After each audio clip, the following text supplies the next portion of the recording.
today's session, we're going to look at kicking and making your kicks nice and sharp. Now what I find most people do when they kick is they try to kick too high too soon and compromise technique and form.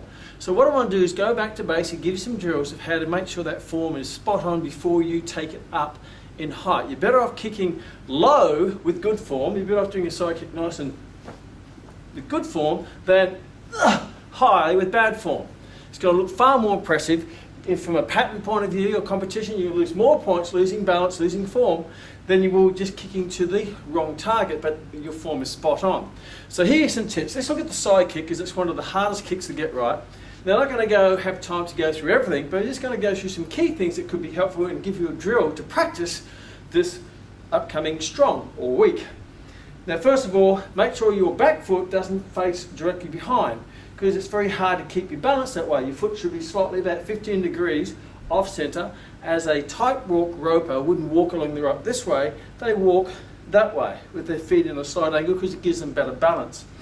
So you can see the 4 dots, and I'm just going to go through a little drill I do, whether it be on the bag or at home on my veranda, and I just have little targets that I aim for. So you may just start with the bottom dot, and all you do is you just do 10 times, just nice and slow, come up, do the side kick with correct form, and back. Now make sure your foot is not pointing upwards, it's not pointing this way or in some awkward position. Make sure your foot, your foot sword is spot on, because that makes the kick look sharp, long, elongated, and makes it look far more impressive than having a sloppy foot. So don't kick with a sloppy foot, make sure your foot is nicely in its correct form.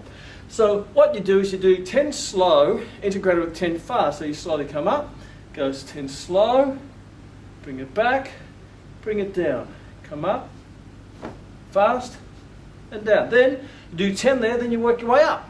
Might go up to the 7, up, slow with control, back, down, up, kick, back, down. Have this hand up, that way you can, if it's a pattern you can take it up, have it here, sparring, you keep it there. Then you work your way up as you get comfortable without compromising form. So from here, I'll go to the 4, come up, slow, back, down, up, down. Then I can go up to the 1 as I progress. From here, slow, up, back, down, up, and down. And I just drill that to the height that you're comfortable with. Then you do the other side, and you focus on balance. Try to get your center of balance. So don't go up if you lose balance. So you're better off just getting a feel for where your center of gravity is and start to get that feel. That's why you do it slow motion. So you're trying to find the feel of your balance.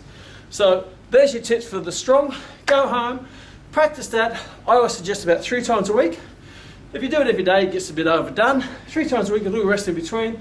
And it can be done I do it in the kitchen, I do it in the veranda, I do it in the dojang, I can do it in the park, I can do it anywhere I am when I'm holidaying, in an apartment, doesn't matter.